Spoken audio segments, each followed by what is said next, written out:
গরমের দুপুরে আমাদের গ্রামাঞ্চলের সব লোকেদের শেষ পাতে এক বাটি যদি আমের টক না হয় তাহলে কিন্তু দুপুরের খাওয়াটাই ঠিকঠাক হয় না। তো আজ করছি সেই রকমই এক আমের রসা, এটাকে কিন্তু আমরা আমের রসাই বলে থাকি। তো কিভাবে বানাচ্ছি চলুন দেখে নেওয়া যাক। প্রথমেই আম নিয়েছি দুটো, তারপর আমটাকে ফালি করে নিয়ে নুন হলুদ দিয়ে একটু ভাপিয়ে নিলাম, কেননা আমগুলো খুব টক ছিল। ভাপিয়ে জলটা ফেলে দিলে আমের অনেকটা টক চলে যায়। তারপর কড়াতে কিছুটা তেল দিয়ে শুকনো লঙ্কা আর রাঁধুনি ফোড়ন দিয়ে ভাপিয়ে রাখা আমটা দিয়ে দিলাম, আর নুন হলুদ দিয়ে কিছুক্ষণ নেড়ে চেড়ে ভালো করে আমটাকে ভেজে নিতে হবে। ভাজা হয়ে গেলে দিয়ে দেব কিছুটা পরিমাণ জল, তারপর ভালো করে কিছুক্ষণ ফুটিয়ে নিতে হবে।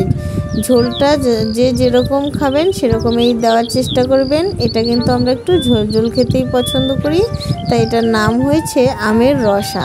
তারপর কিছুক্ষণ ফুটে গেলেই দিয়ে দেব স্বাদ অনুযায়ী চিনি, যে যেরকম মিষ্টি খেতে পছন্দ করেন সেই অনুসারেই দিয়ে দেবেন।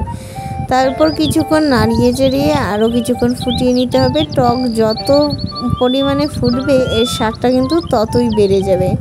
তারপর আরও কিছুক্ষণ ফুটিয়ে নিয়েই নামিয়েছি। শেষ পাতে তো অসাধারণ হয়েছিল খেতে, একবার হলেও ট্রাই করবেন, দেখবেন অবশ্যই ভালো লাগবে।